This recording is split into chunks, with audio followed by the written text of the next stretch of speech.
Hello বন্ধুরা, আসসালামু আলাইকুম। Welcome back to my channel. আপনারা সবাই কেমন আছেন? আল্লাহর অশেষ রহমতে আপনাদের দোয়ায় আমরা সবাই ভালো আছি। তো এটা হচ্ছে আমার প্রথম ভিডিও। তো আমার প্রথম ভিডিওতে আপনাদেরকে আগে আমার সম্বন্ধে কিছু কথা বলে নিই। আমি একজন গৃহিণী।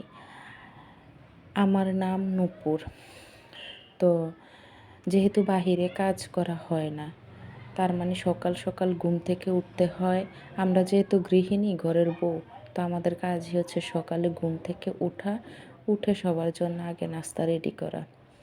তো সকাল সকাল ঘুম থেকে উঠে গেলাম, উঠে ফ্রেশ হয়ে তারপরে চুলার কাছে এসে পড়লাম। এসে আপনার আগে নাস্তা রেডি করব।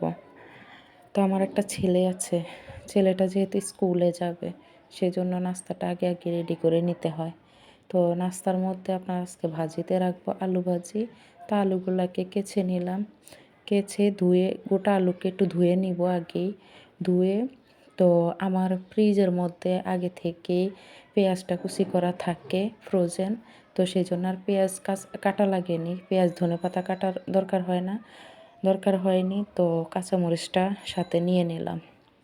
তো এরপরে নাস্তাতে রাখবো হচ্ছে চা। তো চার জন্য আগে থেকে একটু পানি নিয়ে নিলাম, ফিল্টার থেকে পানি নিয়ে বসিয়ে দিলাম। চাটা সবাই যেভাবে বসায় ঠিক সেম আমিও সেইভাবেই বসালাম। দিয়ে দিলাম দুধের গুঁড়ি দিয়ে দেওয়ার পরে একটু নেড়ে নিব যাতে লামস না হয়, দুধের গুঁড়াতে যাতে লামস না হয় এই জন্য একটু নেড়ে ছেড়ে নিব। তো এরপরে দিয়ে দিব চিনি দিয়ে আবার চিনিটাকে একটু ভালোভাবে নেড়ে রেখে দিয়ে আসবো। তো এরপরে ওই যে আলুটা ধুয়ে নিলাম, ওই আলুটাকে একটু কুচিয়ে নিব। কুচিয়ে নিয়ে এরপরে যাক বসিয়ে দিব। সবাই তো আলু ভাজি করতে জানেনি, তারপরেও ভিডিও করতে হবে এই জন্যই দেখালাম আলু কুচানো। তারপরে ওই যে কাঁচামরিচগুলো সাথেই কুচিয়ে নিলাম। কুচিয়ে নিয়ে তো আলুটা একটু কেমন যেন কুচানোর পরে একটু হাতে কেমন কেমন লাগে, তো এই জন্য আমি আবারও একটু ধুয়ে নিয়ে আলুটাকে বসিয়ে দিলাম। প্রথমে কড়াইতে একটু তেল দিয়ে দিলাম, তেল দিয়ে এরপরে পেঁয়াজ, তারপরে আপনার কাঁচামরিচ, লবণ, তারপরে হলুদের গুঁড়া এগুলা দিয়ে ওই যে সবাই যেভাবে বসায় সেম ওইভাবে আমি ওইভাবে আলু ভাজিটা বসিয়ে দিলাম। তা আমারও আজকে অনেক তাড়া, সকালে একটু উঠতো, আগের থেকে উঠতে আজকে একটু দেরিও হয়ে গেল, এর ভিতরে ভিডিও মেক করব। তো এই জন্য আসলে আরও একটু বেশি দেরি হয়ে গেল। তো তারপরও যতটা পারি অতটা তাড়াতাড়ি কাজটা শেষ দিয়ে নিচ্ছি। তো এদিক দিয়ে আমার চায়ের দুধটাও কষে গেল, চা পাতি দিয়ে দিলাম।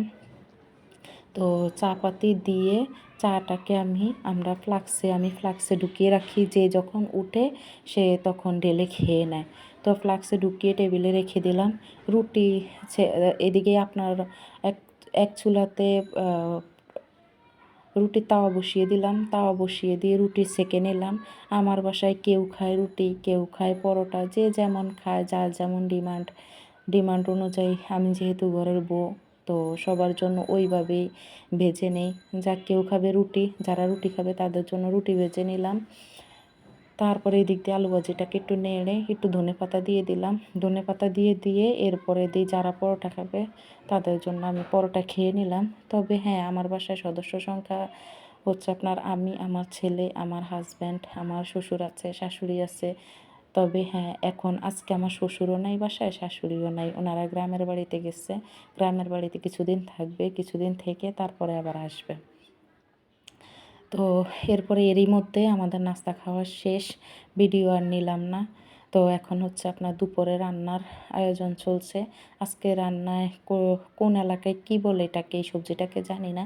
আমাদের এলাকায় ভেন্ডিও বলে আর ইয়েও বলে, ঢেঁড়সও বলে। তো যাক, ঢেঁড়সটাকে ধুয়ে নিলাম, ভাতের চাউল ধুয়ে নিলাম, আর এই দিক দিয়ে ধুয়ে নিব ডাল ভাত চুলার মধ্যে রেখে এরপরে বাকি সব কাজ করা যায়, যেহেতু এগুলোতে মশলা দেওয়ার কোনো কিছু পাশে থাকতে হয় না, নিজে থেকে হয়ে যায়, এসে দেখে গেলেই হয়। তো এই যে চাউলটা ধুয়ে নিলাম, চাউলটা ধুয়ে নিয়ে বসিয়ে দিলাম। ইদানিং বলবো না, আজকে প্রায় 2 বছরের মতো গ্যাসও অনেক বিরক্ত করে। যাক, রান্না একটু বসাতেও দেরি হয়ে গেল। এদিক দিয়ে একটা মুরগি আনলাম, মুরগি ফ্রিজে ছিল না, তো মুরগি আনা হলো। মুরগি এনে কুটে ধুয়ে তারপরে রেডি করে নিব। রেডি করে নিয়ে এরপরে মুরগিটাকে বসিয়ে দিব। এই দিক দিয়ে আমার ছেলেটাকে স্কুলে পাঠিয়ে দিয়েছি এর মাঝখান দিয়ে নাস্তা খাইয়ে। তো স্কুল থেকে আবার আমার যাইতে হবে আনতে, ওর বাবা নিয়ে দিয়ে আসছে।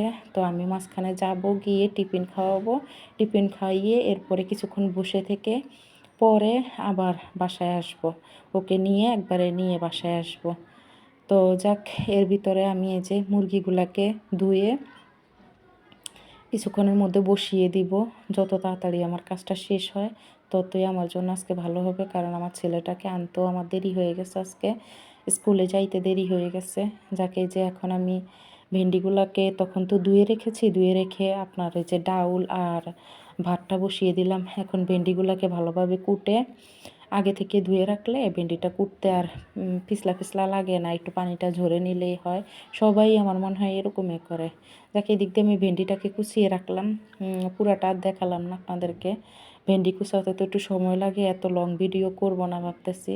তো যাকে এদিক দিয়ে আমার ডাউলের বলক এসে গেছে, এদিক দিয়ে আবার ভাতের বলকটাও আসছে। আমি পরে ভিডিওটা করতে গিয়ে দেখলাম যে ভাতের বলকে পানিটা নিচে পড়ে গেছিলো। তো যাক, এরপরে দিয়ে ডাউলের মধ্যে আমি দিয়ে দিলাম রসুন, কাঁচামরিচ, পেঁয়াজ, তারপরে আপনার লবণ যা যা লাগে সব দিয়ে দিলাম, হলুদ দিয়ে দিলাম। দিয়ে ওই দিক দিয়ে ওগুলো হতে থাকে, এদিক দিয়ে আমি একটা কড়াই বসিয়ে দিলাম। বসিয়ে দিয়ে মুরগিটাকে আগে থেকে ধুয়ে রাখা মুরগিটাকে হলুদ, মরিচ, লবণ, তারপরে মরিচের গুঁড়া একটু দিয়ে ভালো করে মেখে ম্যারিনেট করে নিলাম। যেহেতু এটা ফার্মের মুরগি সেহেতু এটাকে একটু ভেজে নিতে হবে। এদিক দিয়ে আমার ডাউলটা হয়ে গেছে, ডাউলের দিব, বাগারটা দিয়ে দিব।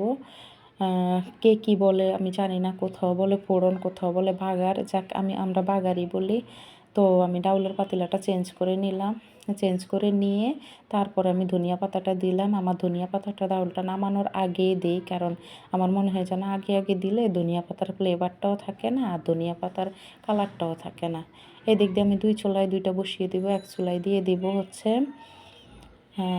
ভেন্ডি ভাজিটা দিয়ে দিব, আর এক চুলায় দিয়ে দিব মুরগিটা ভাজতে। মুরগিটা ভাজতে দিয়ে দিব। আর যেহেতু এদিক দিয়ে গ্যাসও নাই, আস্তে আস্তে হতে থাক। তো এদিক দিয়ে ভেন্ডির জন্য আমি দিয়ে দিলাম পেঁয়াজ, তারপরে দিয়ে দিলাম কাঁচামরিচ, দিয়ে দিলাম একটু লবণ, তেল দিয়ে আমি ভেন্ডিটা দিয়ে ভালো করে নেড়ে ছেড়ে ঢেকে দিয়ে দিলাম। তো ভেন্ডিটা আমার মনে হয় একটু বসানোর সাথে সাথে একটু ঢাকনাটা দিয়ে দিলে আর আঠালো ভাবটা থাকে না। এদিক দিয়ে চলে আসলাম আমি আমার রুমে, ছেলেটাকে স্কুলে বিদায় করে দিয়ে। তো ছেলেটার বই, তারপরে ড্রেস পরানোর সময় শরীর থেকে যেগুলো খুললাম ওগুলো বিছানাতে পড়েছিল, যাকে এগুলোকে একটু গুছিয়ে নিলাম। গুছিয়ে নিয়ে বেডটাকে একটু ঝেড়ে নিলাম, ঝেড়ে নিয়ে তো এরপরে দিয়ে ছেলেটার বইয়ের টেবিলটাকে ভালোভাবে, পড়ার টেবিলটাকে আমি ভালোভাবে একটু টিস্যু দিয়ে মুছে নিলাম। গতকালকেই ভালোভাবে মোছা হয়েছে, তো আজকে একটু টিস্যু দিয়ে মুছিয়ে দিলাম। মুছে দিয়ে তারপরে দিয়ে এই যে আপনাকে আমার রুমটা গুছানোর পরে এই যে দেখিয়ে দিলাম।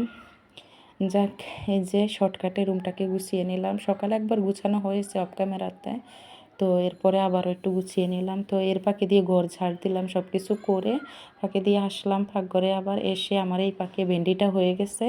তো এখন আবার ভেন্ডিটাকেও একটা আলাদা পাতিলে ঢেলে নিব, ঢেলে টেবিলের মধ্যে একবারে দিয়ে দিব। দুপুরে যে যখন খাবে খেয়ে নিবে। তো এদিক দিয়ে আমি মুরগিটাকে বসিয়ে দিলাম। মুরগিটাকে বসিয়ে সবাই যেভাবে বসায় সেম ওইভাবে মুরগিটাকে প্রথমে একটু তেল দিয়ে দিলাম, তারপরে পেঁয়াজ কুচি, কী বলে এটাকে, কাঁচামরিচ, আদা, রসুন সব কিছু দিয়ে তারপরে গুঁড়া মশলা যা যা লাগে সব কিছু দিয়ে দিলাম। যেমন দিলাম হচ্ছে আপনার লবণ, তারপরে হলুদের গুঁড়া, মরিচের গুঁড়া, ধনিয়া গুঁড়া, গরম মশলা গুঁড়া সব কিছু দিয়ে ভালো করে কষিয়ে এরপরে আপনার মুরগিটাকে দিয়ে দিব।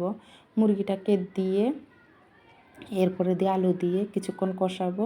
এই যে যাক, মাঝখান দিয়ে আমি আসলে ভিডিও আর নেইনি, কারণ এত বড় ভিডিও করতেও চাইনি, তারপরে অনেকটা বড় হয়ে গিয়েছে। এদিক দিয়ে আমার মুরগি রান্নাটা শেষ, আমি আমার ছেলেকে স্কুল থেকে আনতে যাচ্ছি। তো আজকের ভিডিও এইখান পর্যন্তই। আপনারা সবাই ভালো থাকবেন, আমার জন্য সবাই দোয়া করবেন। আল্লাহ হাফেজ।